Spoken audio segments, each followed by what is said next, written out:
It wasn't the Christmas invitation that broke my heart. It was discovering that my own son already knew about the plan to take my house. I never imagined that at 68 years old, I would have to investigate my own family like a detective. Yet there I was, sitting alone at my kitchen table 3 weeks before Christmas, staring at a stack of documents that would change everything I believed about my son, my daughter-in-law, and the family I had spent my entire life protecting. My name is Linda Parker. For 37 years, I lived in the same white two-story house at the end of a quiet cul-de-sac in Silver Pine Creek, Colorado. I raised my children there. I buried my husband there.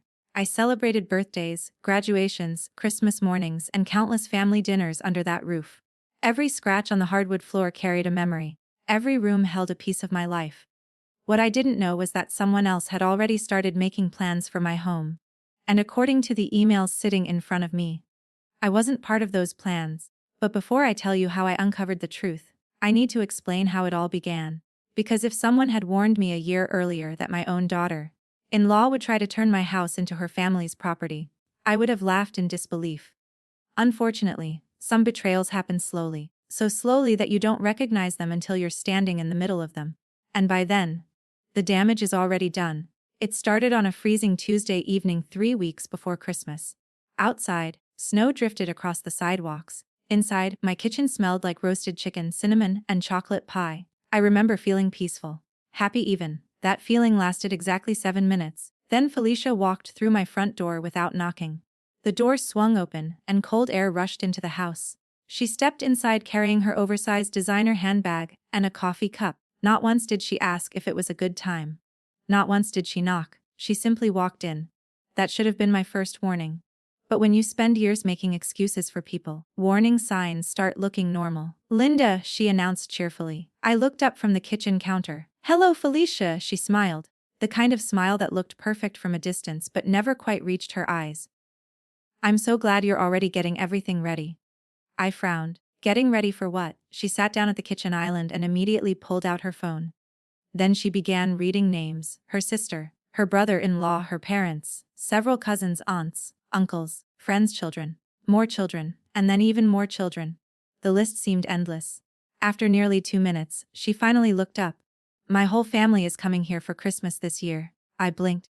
I'm sorry. "It's only 25 people, only." That word echoed in my mind. Only 25 people. To Felicia, 25 people sounded reasonable. To me, it sounded like a full-time job. 25 people meant grocery shopping, cooking, cleaning, serving, refilling drinks, washing dishes, finding extra chairs, managing chaos, and somehow smiling through all of it, because that's what I always did. For 5 years, every major family gathering had happened in my house, and every single time, the same thing happened. Everyone enjoyed themselves. While I worked, I planned, I cooked, I cleaned, I paid. I remembered every allergy and food preference. I made sure every child had something to eat. I washed every plate. And when the night ended, everyone thanked Felicia for organizing such a wonderful event. Meanwhile, I stood in the kitchen scraping leftovers into the trash, invisible. At first, I did it gladly. I loved my family. I loved seeing my grandchildren happy. But over time, appreciation slowly transformed into expectation. People stopped asking, they started assuming. And assumptions eventually become entitlement. I set down the dish towel in my hands. "Felicia," I said carefully, "you never asked me if this was okay." Her smile faded slightly. "What do you mean? You announced it." She laughed. "Oh, come on. We always do Christmas here." I shook my head. "You always host Christmas here." "There's a difference." For the first time, her expression hardened. "What difference?" "The difference is that you take credit while I do the work." The room became quiet. Felicia stared at me. I could almost see her trying to decide whether she should act offended or pretend she hadn't heard me. Finally, she crossed her arms. "That's not fair. You enjoy hosting. I enjoy spending time with my family." I paused. "That doesn't mean I enjoy being treated like unpaid catering." Her eyes narrowed. For years, I had avoided confrontation. Like many mothers, I convinced myself keeping the peace was more important than standing up for myself. Now I realized peace and silence weren't the same thing. One was healthy, the other was surrender. "I've already invited everyone," Felicia said. "That was your mistake." Her jaw tightened. "What is that supposed to mean?" "It means they can celebrate somewhere else." The color drained from her face. "You're serious?" "Very." For several seconds, neither of us spoke. Then she laughed, not because anything was funny. Because she genuinely couldn't believe I had said no.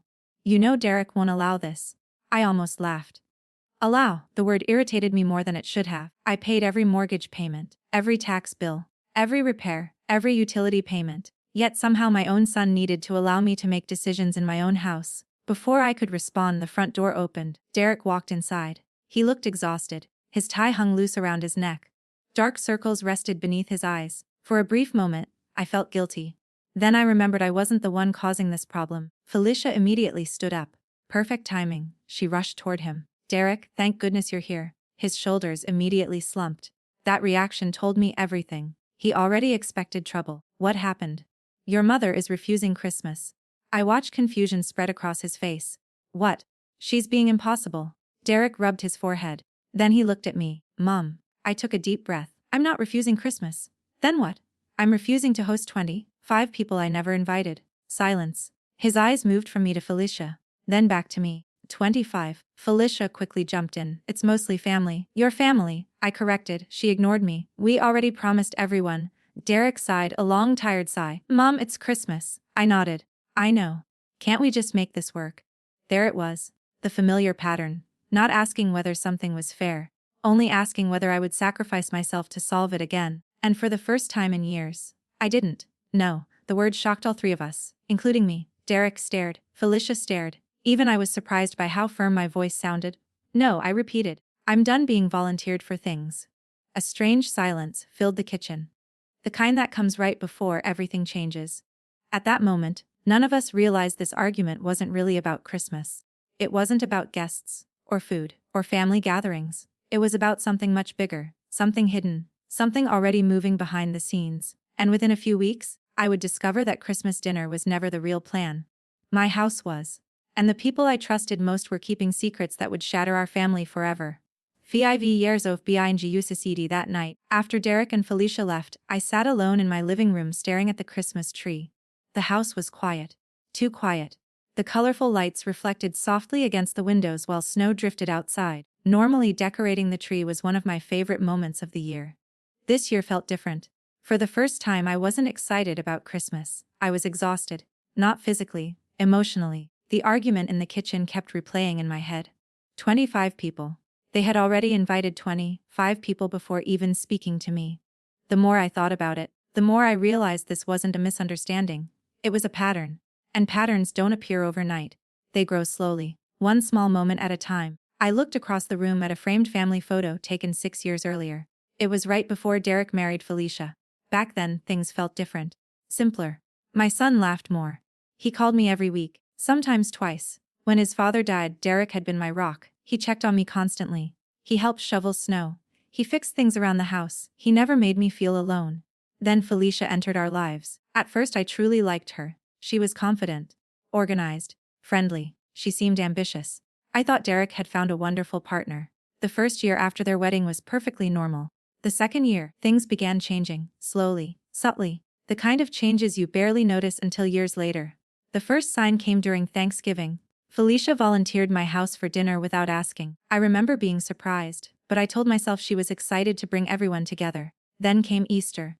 Then birthdays. Then 4th of July barbecues. Then Christmas. Each event became larger than the last, and every year my responsibilities increased. Meanwhile, my appreciation decreased. One memory stood out more than the others. 3 years earlier, Christmas Eve. I had spent 2 full days cooking. 2 turkeys, 3 pies, 4 side dishes, homemade rolls, a special sugar-free dessert for Felicia's uncle. By the time guests arrived, I was exhausted. Still, I smiled, because that's what mothers do. At least that's what I believed back then. Halfway through dinner, I overheard one of Felicia's cousins complimenting the meal. It must have taken forever to organize all this. Felicia smiled proudly. It definitely did. That was it. No mention of me, no acknowledgement, nothing. I stood 10 feet away carrying a tray of drinks, invisible. That moment should have bothered me more than it did. Instead, I made excuses. Maybe she forgot. Maybe she didn't mean it. Maybe next time would be different. It never was. Every year my role became smaller. Not because I was doing less. Because people stopped seeing it. The following morning, I woke up before sunrise. Sleep had been impossible. My mind kept returning to the conversation, particularly one sentence. We already promised everyone. Why would Felicia promise 25 people access to my home before asking? The confidence bothered me. She hadn't sounded uncertain, she sounded certain, as if my answer didn't matter, as if the decision had already been made. I carried a cup of coffee to my office and opened my laptop. At first, I told myself I was overthinking. Maybe I was simply hurt. Maybe years of frustration were making me suspicious. Then I remembered another conversation from a few weeks earlier. A conversation that suddenly felt important. Derek had stopped by unexpectedly one afternoon. He seemed distracted, nervous. We sat in the kitchen drinking coffee. Eventually he mentioned money again. Money problems had become a regular topic. Student loans, car repairs, credit card balances, unexpected expenses. There was always something. We'll figure it out, I had told him. Like I always did. Then he said something strange. Felicia keeps saying we need a bigger place. I nodded. Do you? He shrugged. I don't know. That answer stuck with me. Most people know whether they need a larger home.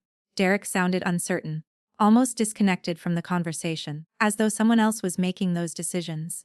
Now sitting alone at my desk, that memory returned, followed by another, and another, small moments, odd comments, little details, individually, together. I wasn't so sure.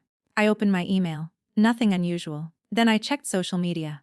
That was when I noticed something. Felicia's sister, Cassandra, had posted a photo. At first glance it seemed harmless. Just a family gathering. Then I read the caption. Excited for next year's family plans. A strange. The photo had been posted only 3 weeks ago. Several people commented underneath. One comment caught my attention. Felicia had replied with 3 words. Almost everything ready. I frowned. Ready for what? Maybe nothing. Maybe I was reading too much into it. Still, the comment bothered me. I clicked Cassandra's profile. Several recent photos appeared. Then one image stopped me cold. It showed Cassandra standing beside a man in a business suit. The caption read, "Great meeting with Martin today." A Martin, the name sounded familiar. Very familiar. I couldn't remember why. Not yet, but something about it made my stomach tighten. I stared at the screen, trying to place the name. Then suddenly it came back to me. 2 months earlier, Felicia had mentioned a real estate consultant named Martin. At the time, I hadn't paid attention. Now I wondered why her sister was meeting him. Especially when Derek claimed they couldn't afford basic holiday expenses. I leaned back in my chair. Maybe there was a perfectly reasonable explanation. Maybe. But for the first time, I stopped dismissing my instincts. For years, I had ignored uncomfortable feelings because I didn't want conflict. Now those feelings were demanding attention. Outside, snow continued falling. Inside, my coffee had gone cold. I stared at the computer screen. A strange feeling settled over me. The feeling that I was standing near the edge of something important. Something hidden. Something I wasn't supposed to see. And if I started pulling on the loose threads, I might uncover truths my family never wanted me to find.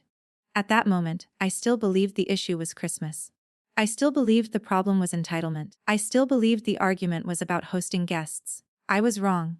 Very wrong. Because within days, I would discover evidence that made Christmas dinner seem insignificant. The holiday gathering was only the distraction. The real plan involved my house. And someone had already started putting that plan into motion. The fires karate stury the next morning. I told myself I was being paranoid. After all, what evidence did I actually have? A strange social media post, a familiar name, a few uncomfortable conversations. That wasn't proof. That was suspicion. And suspicion alone can destroy families if you're not careful. So I made a promise to myself. I would stop assuming. I would only follow facts. Nothing more. Nothing less.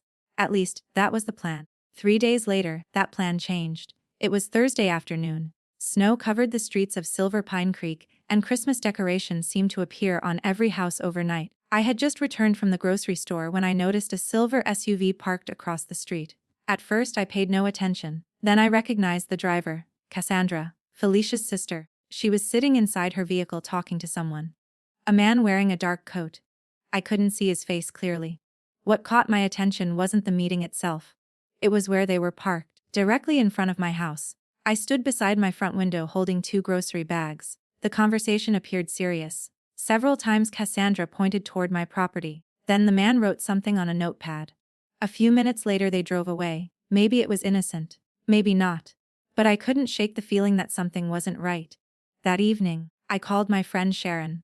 Everyone needs one friend who tells the truth even when it isn't comfortable. Sharon had been that friend for nearly 30 years. After listening patiently to my concerns, she remained silent for several seconds. Then she asked one simple question. Linda, has Felicia ever respected your boundaries? The answer came immediately. No. Then why are you assuming she's respecting them now? I didn't have an answer.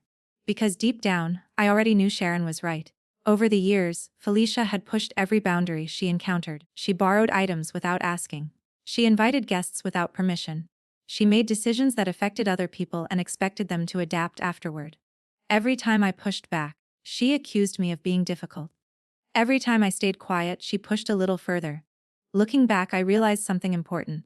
People don't suddenly become entitled. Entitlement grows when nobody stops it, and for years, nobody had, including me. That night, I opened my laptop again. This time, I wasn't looking for reasons to trust Felicia. I was looking for facts. I started with public records. Nothing unusual appeared at first. Property records, tax records, building permits, everything looked normal. Then I found something interesting. A real estate company called Summit Family Properties, the same company Martin worked for. His profile appeared on their website. Professional photograph. Friendly smile. 20 years of experience. Property investment specialist. Those last 3 words immediately caught my attention. Property investment specialist. Not residential housing specialist. Not family relocation consultant. Investment specialist. I clicked through several pages. Most of his recent transactions involved inherited properties and family transfers. That made my stomach tighten. Because my home fit that category perfectly. A fully paid-off property owned by an older widow. The exact type of home investors often targeted. I tried convincing myself I was overreacting. Then my phone rang. It was Derek. His voice sounded tired. More tired than usual. Hey mom. Hi sweetheart. We chatted for a few minutes about work, the weather, the kids, normal things. Then he mentioned something that made me freeze. We've been looking at housing options. I sat up straighter. Housing options? Yeah. He sounded hesitant, uncomfortable. We need more space. I remembered our previous conversation, the one where he didn't seem convinced. Now he sounded even less convinced. Have you found anything? There was a pause. Not exactly. Meaning? Another pause. Then he lowered his voice. As strange as this sounds, I don't feel like I know everything that's happening. A chill ran through me. What do you mean? I don't know. His voice cracked slightly. Maybe I'm imagining things. No. Tell me. For several seconds he said nothing. Then he sighed. Felicia has been meeting with people. What people? Her sister? I waited. And some guy named Martin. There it was again. Martin. The same name. The same growing feeling in my chest. What does Martin do? He works in real estate. I closed my eyes, trying to stay calm, trying not to jump to conclusions. Once. What was the meeting about? Another long silence. Then Derek answered. Honestly, I don't know. That frightened me more than any answer could have. How could a husband not know? How could major housing discussions happen without him understanding them? Something wasn't adding up. And for the first time, I started wondering whether Derek was being manipulated too. Maybe he wasn't part of the plan.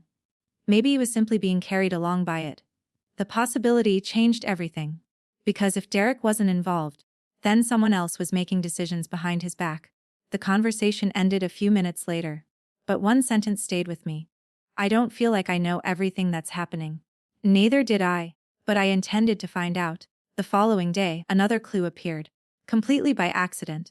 I was cleaning my office when I found an old notebook. Inside were notes from a conversation months earlier. Most of it was meaningless. Shopping lists, appointment reminders, random thoughts. Then I spotted a name. Martin, written beside a phone number. Underneath it, I had scribbled a note after one of Felicia's visits. Talked about future family property plan. I stared at the words. Future family property plan. The memory came rushing back. Months ago, Felicia had casually mentioned long-term housing ideas. At the time I assumed she meant buying a home someday. Now I wasn't so sure. My pulse quickened. I opened my laptop. Then I began searching more carefully, digging deeper, following names, connections, dates, emails, public records, one tiny piece at a time. And as the puzzle slowly started coming together, a terrifying possibility emerged. The Christmas gathering wasn't just a holiday celebration. It wasn't even about family. It was about access. Access to my home, access to my property, access to my future. And if I was right, the people planning it had already been working behind the scenes for months. What I didn't know yet was just how far the plan had progressed. Or that within 48 hours, I would discover a document that changed everything. A document containing my address, my property, and a future that someone else had already written withot my permission. I didn't sleep much that night. Every time I closed my eyes, the same questions circled through my mind. Why was Felicia meeting with a real estate consultant? Why was Cassandra involved? Why did Derek seem completely unaware of what was happening? Most importantly, Why did I have the growing feeling that my house was somehow connected to all of it? By Friday morning, I had reached a decision. No more guessing, no more assumptions. If something was happening behind my back, I wanted proof. Real proof. The kind nobody could explain away. The kind that couldn't be dismissed as paranoia. The kind that spoke for itself. Outside, fresh snow covered Silver Pine Creek like a white blanket. Inside, my coffee sat untouched as I opened my laptop once again. I began searching through public records, business registrations, and property databases. Hour after hour, nothing. Then finally, something appeared. At first glance, it looked insignificant. A simple filing connected to Summit Family Properties, Martin's company. But when I opened the document, my pulse immediately quickened. Several addresses appeared throughout the paperwork. One of them belonged to me. My house, my exact address. I froze. For several seconds, I simply stared at the screen. Maybe it was a coincidence. Maybe my property appeared as a market comparison. Maybe there was an innocent explanation. Then I kept reading. And the explanation became much harder to believe. The document referenced a future residential transition opportunity. My property sat directly beneath those words. I felt cold. Not the kind of cold that comes from winter weather. The kind that comes from fear. The kind that settles deep in your stomach when something suddenly makes sense. I printed the document. Then I read it again. And again. Every time I reached the same conclusion. Someone had discussed my house, not as my home, as an opportunity. That word bothered me more than anything else. Opportunity, not memories, not family history, not the place where my husband and I built our lives. Just an opportunity. I looked around my kitchen. The same kitchen where my children learned to bake cookies. The same kitchen where my husband sat every morning drinking coffee before work. The same kitchen where I cried after his funeral because the silence felt unbearable. And somewhere, someone was discussing it like a business project, a future asset, a transition opportunity. My hands trembled as I placed the document inside a blue folder. The first piece of real evidence, the first proof that my instincts hadn't been wrong. But it wouldn't be the last. That afternoon, Sharon came over. I showed her everything, the social media posts, the names, the meetings, the document, the address, the references. She read every page carefully.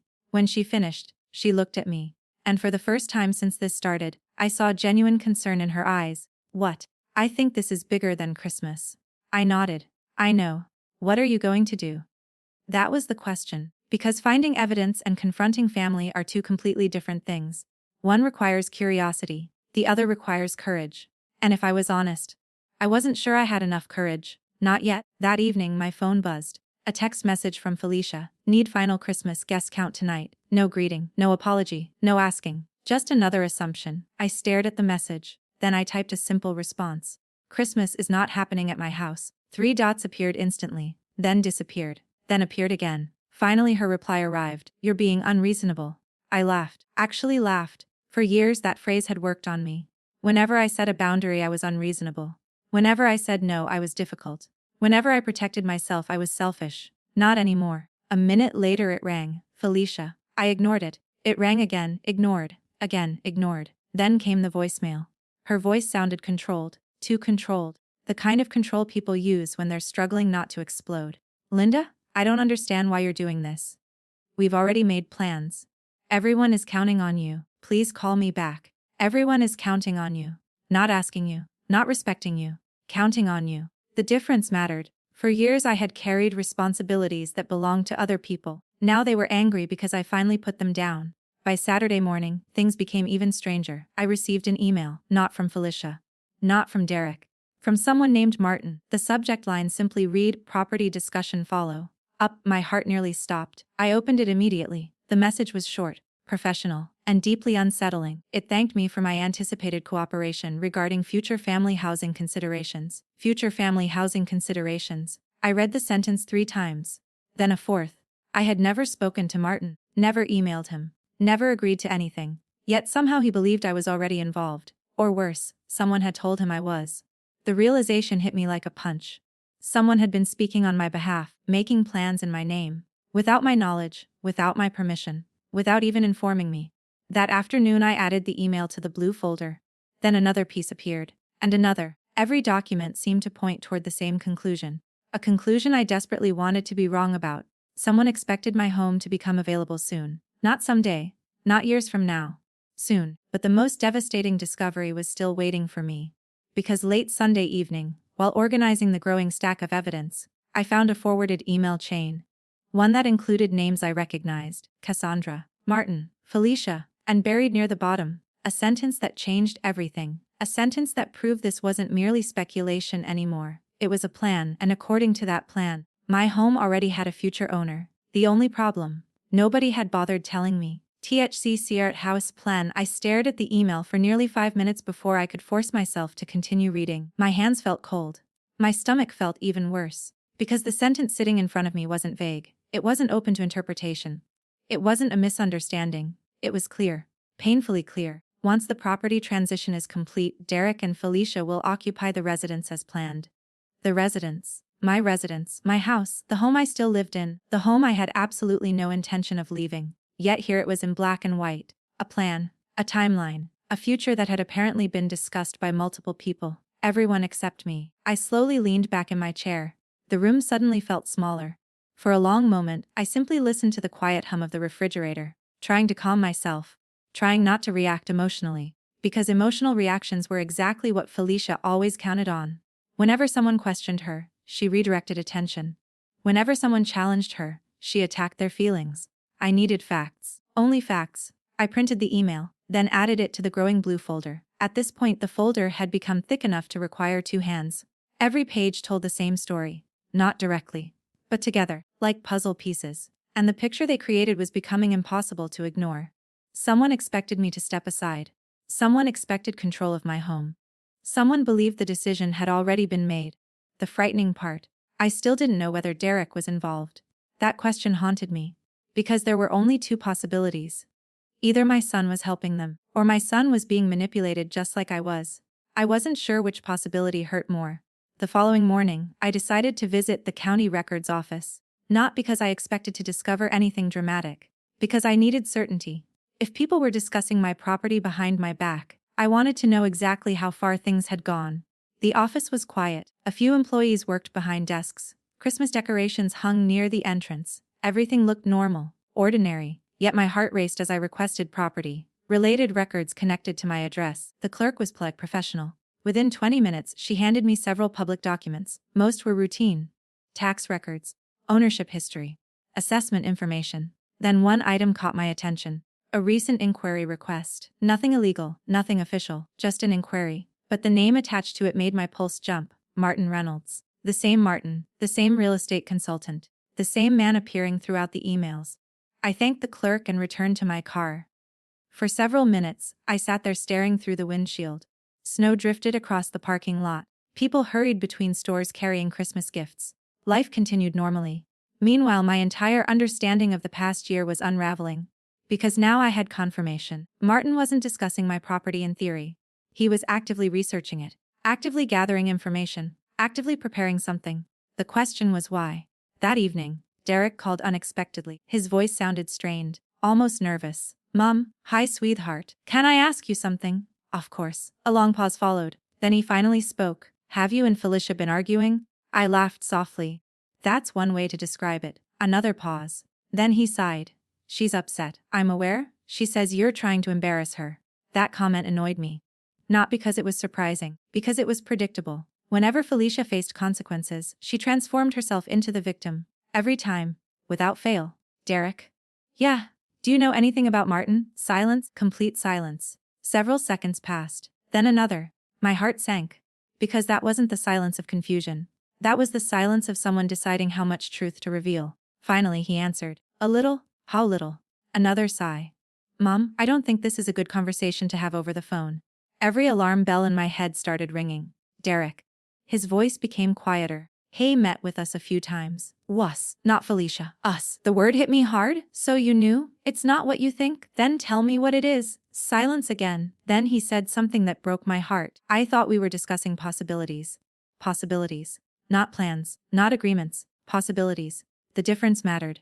And suddenly everything began making sense. Derek hadn't been driving the plan. He'd been riding along with it. Listening, trusting, believing whatever explanation he was given. Exactly like I had done for years. Only now the stakes were much higher. "Did anyone ever tell you they expected to move into my house?" "No." The answer came instantly. Without hesitation. And for the first time in weeks, I believed him. Because if he had known, he would have prepared an explanation. Instead, he sounded shocked, confused, almost frightened.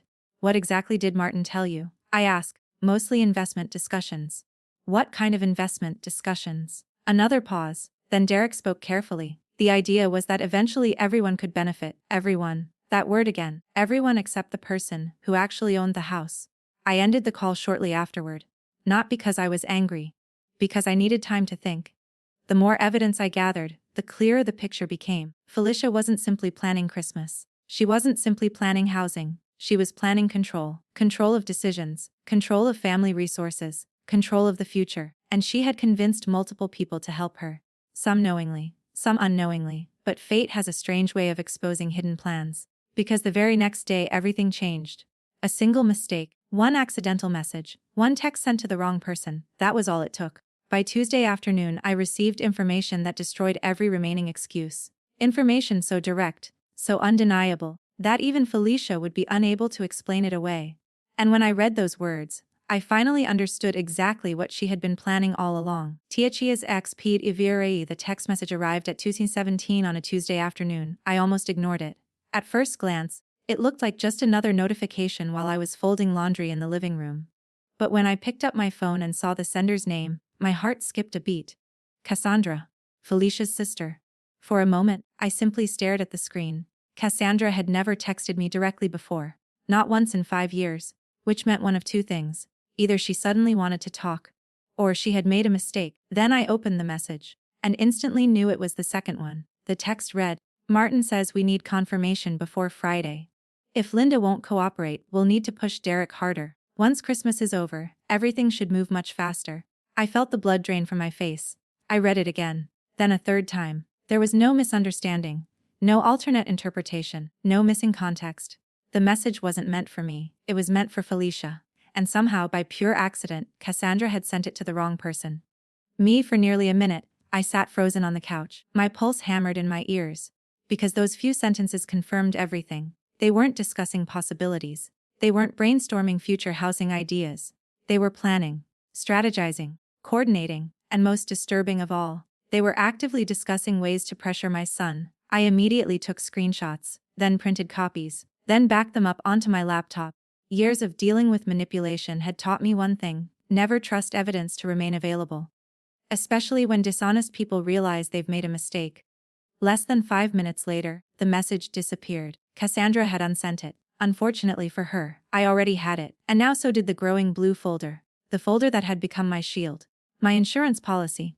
My protection. The folder was no longer filled with suspicions. It was filled with proof.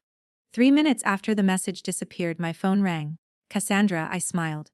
For the first time in weeks, not because anything was funny, because panic was finally happening on the other side. I let it ring. Then again, and again. 6 missed calls in 20 minutes. The 7th came from Felicia. I ignored that one too. Then the voicemails started. The first sounded nervous, the second sounded desperate, the third sounded angry. By the 4th voicemail, Felicia had completely abandoned pretending. Linda, answer your phone immediately. I deleted it without listening further. For years they expected immediate cooperation. Now they could wait. That evening, Derek arrived unexpectedly. I knew something was wrong the moment I opened the door. He looked exhausted. More exhausted than I had ever seen him. Dark circles hung beneath his eyes. His shoulders slumped. And for the first time in years, he looked defeated. Can we talk? He asked. I nodded. 10 minutes later, we sat across from each other at the kitchen table. The same kitchen table where so many family arguments had happened. The same kitchen table where I had raised my children. The same kitchen table where truth finally seemed ready to emerge. Neither of us spoke for a while. Finally Derek broke the silence. Something happened today. I already knew. But I let him continue. Felicia and Cassandra got into a huge argument. I raised an eyebrow. About what? He laughed bitterly. The text message. There it was. Confirmation. They told you. Not exactly. His jaw tightened. I overheard them. Interesting. Very interesting. For years Derek had accepted explanations without question. Now he was listening, paying attention, connecting dots, the same way I had been. What did you hear? He stared at the table, then slowly shook his head. Things I wish I hadn't. My heart hurt for him, because regardless of everything else, he was still my son. And betrayal hurts most when it comes from someone you trust. They've been talking about this for months. I stayed silent, letting him continue. Martin, Cassandra, Felicia. He swallowed hard. They've all been discussing your house. The words landed heavily between us. Not because they were surprising, because hearing them from Derek made them real. Painfully real. Did they tell you everything? New? His voice cracked slightly. They told me enough to keep me cooperative. I closed my eyes. That was exactly what I feared. Not a partner. A participant. Not a mastermind, a tool. A useful piece of the plan. And now he was finally realizing it. I feel stupid. He admitted quietly. I reached across the table and touched his hand. No. His eyes filled with emotion. You trusted your wife? I should have known. Maybe. I paused. Maybe not. For a long moment, neither of us spoke. Then Derek surprised me. There's more. Every instinct in my body sharpened. What? He reached into his coat pocket, then slowly placed several folded papers onto the table. Documents. My stomach tightened. What are these? His expression darkened. I found them in Felicia's office drawer. I carefully opened the papers. The first page contained financial projections, the second contained estimated renovation costs, the third contained something far worse, a projected occupancy timeline, and at the very top, my address, my home. I felt physically sick, because according to the timeline, they expected to be living there within 18 months. Not someday. Not eventually. 18 months. The confidence of the plan was almost shocking. Someone had already decided what would happen. The only person left uninformed was me. I looked up at Derek. His face was pale, ashamed, heartbroken. I'm sorry. The words barely rose above a whisper, and for the first time since this nightmare began, I knew he meant them. Not because he had been caught, because he finally understood. The room remained silent. Snow drifted outside. Christmas lights glowed softly through the window. Everything looked peaceful. Yet inside that kitchen, an entire family's future was changing. Because now we had something even stronger than suspicion, stronger than assumptions, stronger than rumors. We had evidence, and evidence has a way of forcing the truth into the light. What neither of us knew was that the biggest confrontation was still ahead, because Christmas Eve was only 4 days away, and Felicia wasn't finished fighting. Not even close. In fact, she was about to make the biggest mistake of her entire life, a mistake that would destroy her plan forever. Xerestimus Evi Gestai 4 days before Christmas. My blue folder no longer fit inside my desk drawer. It sat on my kitchen table like a silent witness. Every email, every text message, every document, every lie. Months of planning reduced to paper. And now for the first time, Derek had seen it too. The truth was no longer mine alone. The truth belonged to everyone. That changed everything. The next few days were strangely quiet. Too quiet. Felicia barely spoke to Derek. Derek barely spoke to Felicia. Their conversations became short and tense. Meanwhile, Cassandra suddenly stopped calling. Martin disappeared completely. The silence felt unnatural, like the calm before a storm. And deep down, I knew why. People who lose control become dangerous, especially when they're desperate. For years, Felicia had controlled every family gathering, every major decision, and every narrative. Now she was losing that control. And she hated it. 3 days before Christmas, Derek called me. His voice sounded exhausted. What happened? Felicia wants one final meeting. I laughed softly. A meeting? She says there are misunderstandings. Oh, of course she did. Manipulation always sounds reasonable when it starts. It's not a misunderstanding, I replied. I know. Then why meet? He hesitated. Because I think she's scared. That answer surprised me. Not because it was impossible. Because it was accurate. Fear changes people, and for the first time Felicia had something to fear. Consequences. The meeting was scheduled for Christmas Eve. 6 o'clock. At my house. The irony wasn't lost on me. After spending months trying to take control of my home, she was now asking permission to enter it. I almost refused. Then I changed my mind. Because sometimes the best way to end a lie is to let it collapse under its own weight. Christmas Eve arrived cold and clear. Snow covered the neighborhood. The Christmas tree glowed softly in the living room. Everything looked peaceful. But beneath that peaceful surface, tension filled every room. At 5:08 p.m., a car pulled into my driveway. Then another. Then another. I looked through the window. My stomach tightened. Felicia wasn't alone. Neither was Derek. Inside the vehicles were Cassandra, Martin, and several members of Felicia's family. Apparently they had decided to bring witnesses. Unfortunately for them. So had I. Sharon arrived 15 minutes earlier. My attorney, Robert Hayes, arrived shortly after. Retired Judge Thomas Monroe, an old family friend, also joined us. If people wanted a discussion, they were about to get one. The doorbell rang. I opened the door. Felicia walked inside first. For the first time in 5 years, she looked nervous. Not angry, not confident, nervous. Good. Behind her came Cassandra. Then Martin. Then Derek. Everyone settled into the living room. Nobody touched the cookies. Nobody touched the coffee. Nobody smiled. Finally, Felicia cleared her throat. Linda, we need to resolve this misunderstanding. I nearly laughed. Misunderstanding. The favorite word of people caught doing exactly what they were accused of. What misunderstanding? I asked calmly. She glanced toward Martin, then back at me. You've misunderstood our intentions. I reached toward the coffee table, picked up the blue folder, and placed it directly in front of her. The room immediately became silent. You mean these intentions? Her face paled. Martin shifted uncomfortably. Cassandra stared at the floor. Interesting. Very interesting. I opened the folder, one document at a time, one email, one text message, one property inquiry, one timeline, one financial projection. Each page landed on the table with a soft sound, yet every page felt like a hammer. Nobody interrupted, nobody argued, because paper doesn't care about excuses. Paper only tells the truth. Finally, I reached the last document, the occupancy timeline, the document showing plans to move into my home within 18 months. I slid it across the table, directly toward Felicia. Explain this. She stared at it, said nothing. Explain it. Still nothing. The room felt frozen. Then Martin made the mistake that ended everything. I think everyone is overreacting. My attorney smiled. Actually smiled. Then Robert leaned forward. Mr. Martin, are you saying these documents are fake? Martin immediately realized his mistake. No. Good. Robert nodded. Then perhaps you'd like to explain why your name appears on nearly every page. Martin's confidence evaporated. Immediately. For the first time that evening, I saw genuine panic, because lawyers ask questions differently than family members. Family members argue. Lawyers collect answers. And Martin suddenly understood which situation he was in. Meanwhile, Felicia's family looked increasingly uncomfortable. Several had clearly never seen these documents before. They thought they were attending a family discussion.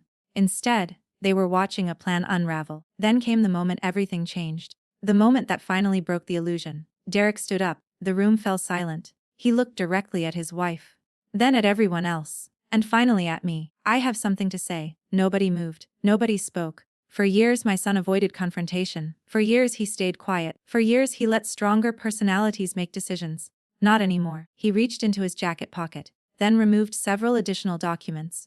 Bank records, messages, correspondence. Evidence he had quietly gathered after discovering the truth. He placed them beside the blue folder. The stack nearly doubled. Felicia's eyes widened. What are you doing? His voice remained calm. Something I hadn't heard in years. Ending this. The room became completely silent. Even the children in the other room stopped talking. Because everyone knew something important was happening. Derek looked directly at Felicia. I trusted you. I defended you. Still nothing. I believed you. A tear rolled down her cheek. For a moment I almost felt sorry for her. Almost. Then I remembered the emails, the plans, the manipulation, the months of deception, and the feeling disappeared. Derek continued. You told me we were planning our future. His voice cracked. But you were planning someone else's. That sentence hit the room like thunder. Nobody knew what to say, because it was true. Painfully true, and everyone knew it. Then he removed his wedding ring. Slowly, deliberately, placed it on the table, directly beside the evidence. Felicia gasped. The room froze. You're choosing her over me. For the first time all evening, anger entered Derek's voice. He shook his head. I'm choosing the truth. Nobody spoke. Nobody moved. Outside, snow continued falling. Inside, years of lies finally collapsed under their own weight. And before the night was over, Felicia would realize something she had never understood. She thought my house was the prize. She was wrong. The real prize had always been trust. And once trust is gone, no amount of planning can bring it back. Final end of the room remained completely silent after Derek placed his wedding ring on the table. Nobody moved. Nobody spoke. Even the Christmas music softly playing from the living room speaker seemed distant now. Felicia stared at the ring, then at Derek, then back at the ring again, as though she couldn't understand what she was seeing. For years, she had always found a way out. A new excuse, a new explanation, a new person to blame. This time there was nowhere left to run. The evidence sat in front of everyone. The truth sat in front of everyone. And for the first time, nobody was willing to pretend otherwise. You're making a mistake, Felicia whispered. Derek slowly shook his head. No, his voice was calm, steady, stronger than I had heard in years. The mistake was trusting someone who kept lying to me. The words hit harder than shouting ever could. Felicia looked around the room desperately, toward Cassandra, toward Martin, toward her relatives, searching for support, searching for someone willing to rescue her. Instead, she found silence, because once the truth becomes visible, people stop volunteering to defend lies, especially when those lies are documented. Finally, Cassandra stood. Maybe we should leave. It wasn't an apology. It wasn't accountability. But it was surrender, and everyone in the room knew it. Martin gathered his papers without saying another word. His face had turned pale. The confident real estate consultant, who had spent months planning behind the scenes, now looked like a man trying to disappear. Good. I hoped he remembered that feeling. One by one, people began heading toward the door. The family members who genuinely had no idea what was happening looked embarrassed. The ones who knew pieces of the plan looked ashamed. And the ones who knew everything could barely look me in the eye. Within 10 minutes, nearly everyone was gone. Everyone except Derek, Felicia, and me. 3 people, 1 family. A lifetime of damage sitting between us. Felicia stood near the fireplace. Her arms crossed tightly, her eyes red. Yet even now she wasn't crying because she felt sorry. She was crying because she had lost. There is a difference. A very important difference. Then she looked directly at me, and finally asked the question she should have asked months earlier. Why couldn't you just help us? The room became quiet. I almost laughed, not because it was funny, because after everything that had happened, she still didn't understand. I looked around my living room. The Christmas tree. The photographs. My husband's old chair. The home we spent decades building together. Then I looked back at her. I would have helped. She blinked. What? I would have helped. Her face filled with confusion. If you had asked. For the first time all evening, she had no answer, because she knew it was true. If Derek had come to me honestly, if they had explained their financial struggles, if they had respected me enough to include me, I would have helped. Maybe not the way they wanted, but I would have helped. Families do that. What families don't do is secretly plan someone else's future. What families don't do is treat a loved one like an obstacle. What families don't do is make decisions for people while pretending it's for their own good.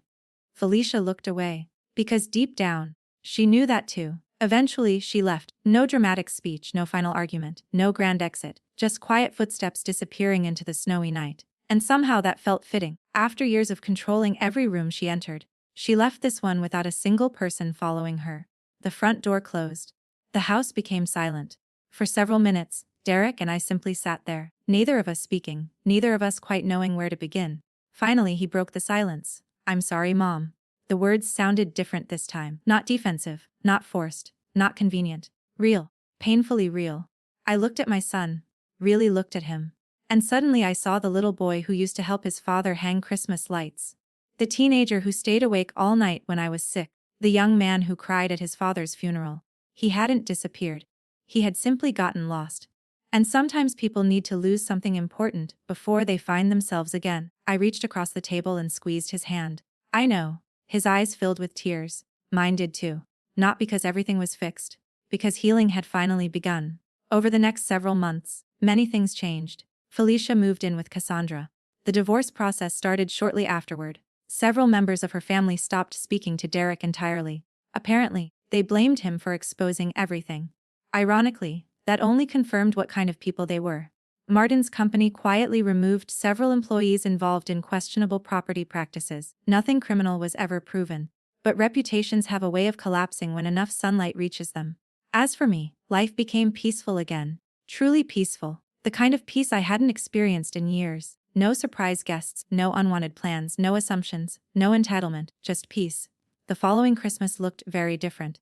There were only 8 people around my table. 8, not 25, not 30, just the people who genuinely wanted to be together. Derek helped cook. The grandchildren helped decorate cookies. Someone accidentally burned the dinner rolls. Everyone laughed. Nobody complained. And for the first time in a very long time, I wasn't working while everyone else celebrated. I was celebrating too.